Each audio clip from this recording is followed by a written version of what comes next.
Hello friends, good morning. आप सब कैसे हैं? उम्मीद करते हैं आप सब अच्छे होंगे और मस्त होंगे। तो फ्रेंड्स, आज की इस वीडियो में हम देखने वाले हैं बिहार एसएससी से रिलेटेड यानी कि महत्वपूर्ण 50 क्वेश्चन। तो इस वीडियो को लास्ट तक जरूर देखिएगा, तभी आपको प्रॉफिट मिलने वाला है। फ्रेंड्स, आप सबसे रिक्वेस्ट करना चाहेंगे कि मेरा पार्ट 1 से लेकर कहे तो यानी कि 35 तक यानी कि 35 वीडियो बिहार एसएससी से रिलेटेड यानी कि वीडियो अपलोड कर चुका हूँ। तो फ्रेंड्स, अभी तक नहीं देखे होंगे तो जाकर जरूर देखिएगा। तो चलिए देखते हैं आज पहला क्वेश्चन देखने से पहले फ्रेंड्स, अगर आप लोग मेरे यूट्यूब चैनल पर नए होंगे तो कृपया लाइक कर दीजिएगा और चैनल को सब्सक्राइब करना मत भूलिएगा। तो चलिए देखते हैं आज का पहला क्वेश्चन। पहला क्वेश्चन है, सारे के सारे इंपॉर्टेंट क्वेश्चन है, इसलिए वीडियो में बने रहिएगा और लास्ट तक जरूर देखिएगा। देखिए, पहला क्वेश्चन है, कह रहा है कि पुस्तक बी आर डिस्प्लेड के लेखक कौन है? तो इसका करेक्ट आंसर हो जाएगा ऑप्शन नंबर सी यानी कि मलाला यूसुफजई। कहे तो इनके बारे में ये है आपका पाकिस्तान की महिला है, ठीक है, पाकिस्तान की आपकी महिला है। तो चलिए इनके बारे में थोड़ा जान लेते हैं। देखिए, बी आर डिस्प्लेड जो बुक है यानी कि इनके लेखक कौन है? मलाला यूसुफजई। कहे तो भारत के साथ यानी कहे तो भारत के यानी कि कैलाश सत्यार्थी के साथ यानी कि 2014 में, कब? 2014 में इनको नोबेल शांति का पुरस्कार मिला था।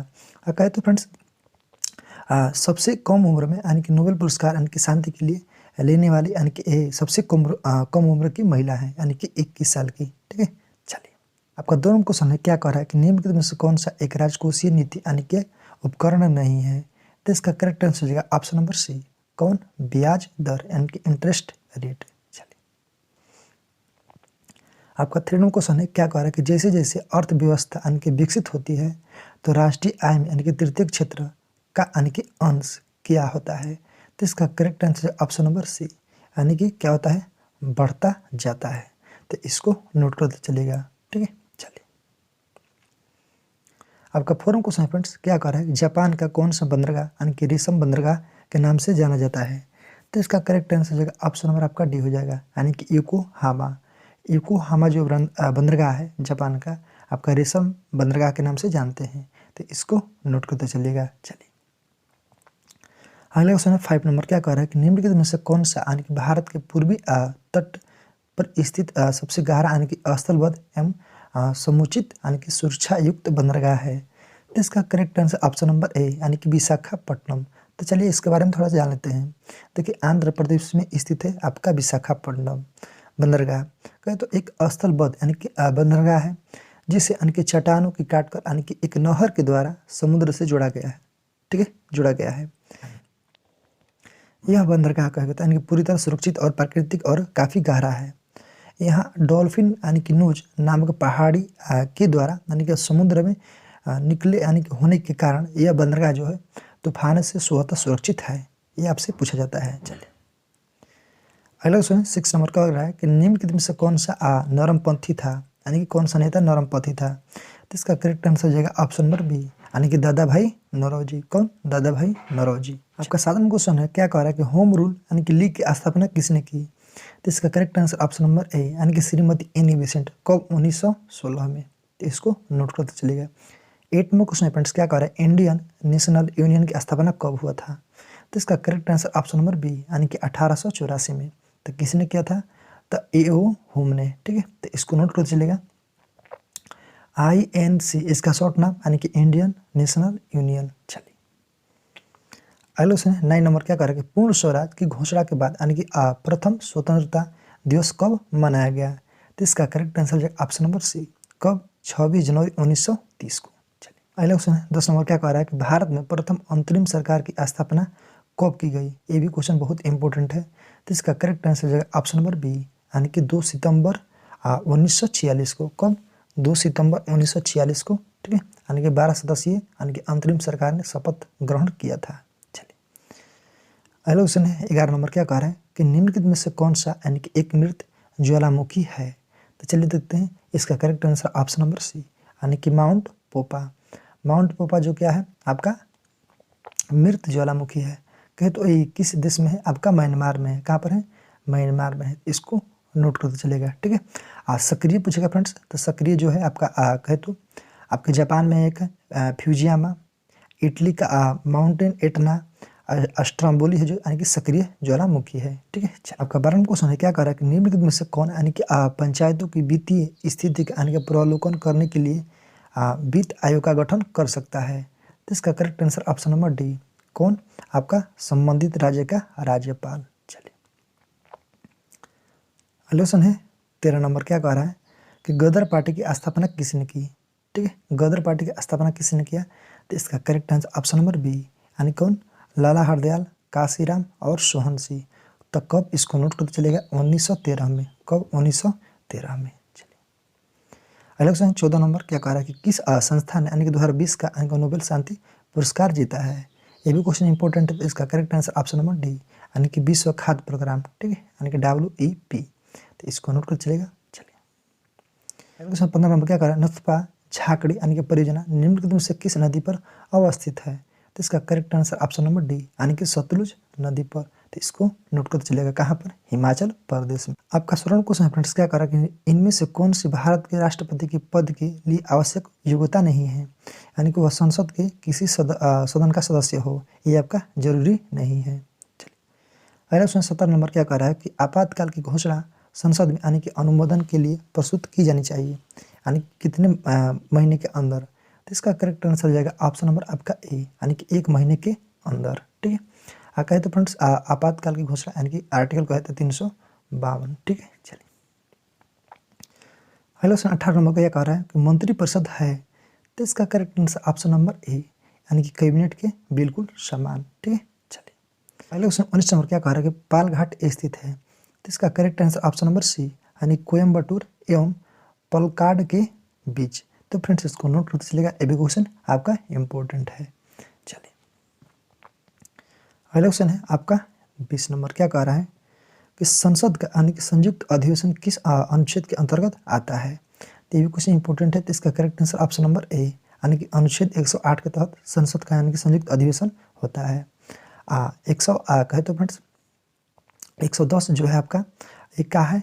आपका धन विधेयक की परिभाषा है, यानी कि इसमें धन विधेयक की परिभाषा के बारे में बतलाया गया है। 120 है जो फ्रेंड्स, यानी कि संसद में प्रयोग की जाने वाली भाषा। 120 क्या है? संसद में प्रयोग की जाने वाली भाषा। आपका 109 क्या है? यानी कि धन विधेयकों के संबंध में विशेष प्रक्रिया। ठीक है, चलिए अगला क्वेश्चन है किस्म क्वेश्चन फ्रेंड्स, क्या करें? स्टॉक एक्सचेंज को यानी कि विनय करने वाली संस्था है, कौन सा? तो इसका correct answer option number B, यानी कि सेबी। कौन सा? सेबी। तो इसको नोट कर चलेगा।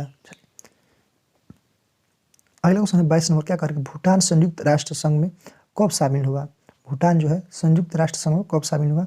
तो इसका correct answer option number A, यानी कब? 1971 में। तो इसको नोट कर चलेगा फ्रेंड्स, 21 सितंबर 1971 को। ठीक है, ये भी क्वेश्चन बहुत इंपॉर्टेंट है। तो कहते फ्रेंड्स संयुक्त राष्ट्र संघ का यानी कि 128वां सदस्य कौन बना? आपका भूटान।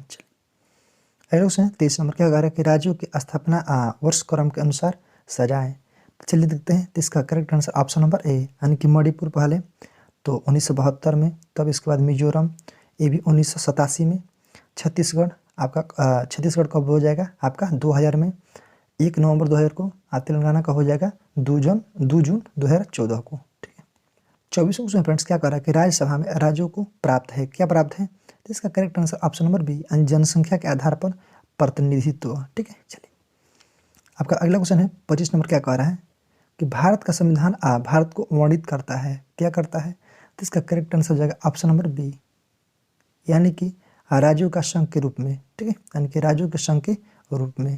चलिए अगला क्वेश्चन 26 नंबर, क्या कह रहा है? बहुत इंपॉर्टेंट है। कह रहा है भारत में मंत्रिपरिषद के अधिकतर यानी कि सदस्य लिए जाते हैं कहाँ से? तो इसका correct answer option number A, यानी कि लोकसभा से। ठीक है, चलिए आपका 27वां क्वेश्चन फ्रेंड्स, क्या करें कि मंत्रिपरिषद के सदस्यों के यानी कि सामूहिक उत्तरदायित्व का अर्थ क्या है?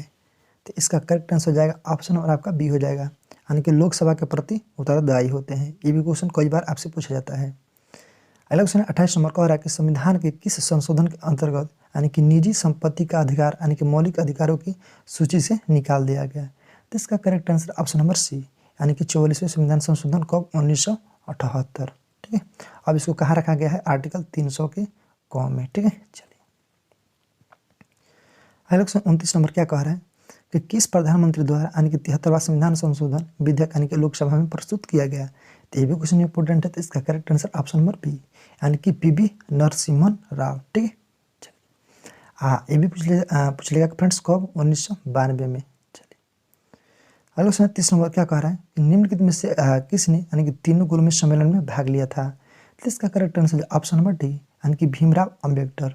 ठीक है, तो इसको नोट कर चलेगा। दूसरा में आपका महात्मा गांधी भाग लिए थे।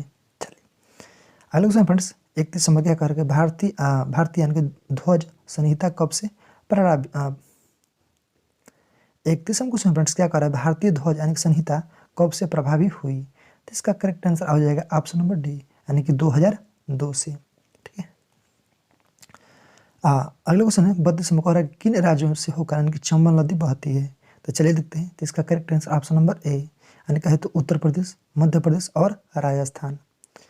अगला क्वेश्चन है 33 नंबर क्या कह रहा है कि ब्लैक फॉरेस्ट कहाँ स्थित है। बहुत ही क्वेश्चन है जो फ्रेंड्स बहुत इंपॉर्टेंट है। तो इसका correct answer option number B यानी कि कहाँ पर है, आपका जर्मनी में है। आपका 34वां क्वेश्चन फ्रेंड्स क्या कह रहा है कि गंधार कला यानी कि शैली किसका मिश्रण है। तो इसका correct answer option number A यानी कि इंडो ग्रीक का। ठीक है, हेलो सर क्वेश्चन फ्रेंड्स क्या कह रहा है कि IDBI यानी कि भारतीय औद्योगिक यानी कि विकास बैंक यानी कि का मुख्यालय निम्नलिखित में से किस राज्य में स्थित है। तो इसका correct answer option number A यानी कि महाराष्ट्र में। इसके स्थापना की बात करें तो फ्रेंड्स इसका स्थापना जो है कब हुआ था, 1964 में। कब, 1964 में। तो इसको नोट करते चलिएगा। चलिए अगला क्वेश्चन 36 नंबर क्या कह रहा है फ्रेंड्स, कह रहा है कि निम्नलिखित में से कौन सी यानी कि नदी यानी कि गुजरात राज्य में यानी कि अरब सागर की यानी कि कैम्बो की खाड़ी यानी कि खंभात की खाड़ी में गिरती है। तो इसका correct answer option number C यानी कौन सा नदी, आपका ताप्ती नदी। चलिए अगला 37 नंबर कह रहा है कि किसी देश का यानी कि मानक समय ग्रीनविच मध्य यानी कि समय से कितने गुणक के अंतर में रहता है। तो इसका करेक्ट आंसर हो जाएगा ऑप्शन नंबर डी यानी कितना, 4 मिनट। अगला क्वेश्चन है 38 नंबर क्या कह रहा है कि निम्नलिखित में से किस राज्य में राज्यपाल को यानी कानून और व्यवस्था तथा उससे संबंधित उसके कार्यों के निर्वहन के संबंध में संबंधित यानी कि संविधान के यानी कि अनुच्छेद 371 के एच के तहत विशेष जिम्मेदारी दी गई है। तो इसका correct answer option number B यानी कि अरुणाचल प्रदेश। अगला 39वां क्वेश्चन फ्रेंड्स क्या कर रहा है कि निम्नलिखित में से कौन सा सुमिलित नहीं है यानी कि भाषा और देश।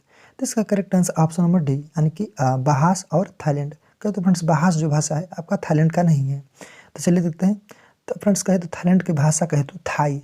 ठीक है, यानी कौन सा, थाई। इसके कहे तो फ्रेंड्स सियामीज।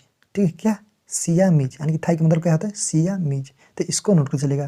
कहे तो फ्रेंड्स बहास जो है, बहास भाषा कहे तो इंडोनेशिया में बोली जाती है। ठीक है, यानी कि इसको नोट कर चलेगा। चलिए कि 40वां क्वेश्चन फ्रेंड्स क्या कह रहा है कि अंतर्राष्ट्रीय आलू केंद्र यानी कि CIP का मुख्यालय कहाँ स्थित है। तो आपका इसका करेक्ट आंसर हो जाएगा ऑप्शन नंबर ए यानी कि लीमा यानी कि कहाँ पर है, पेरू में है।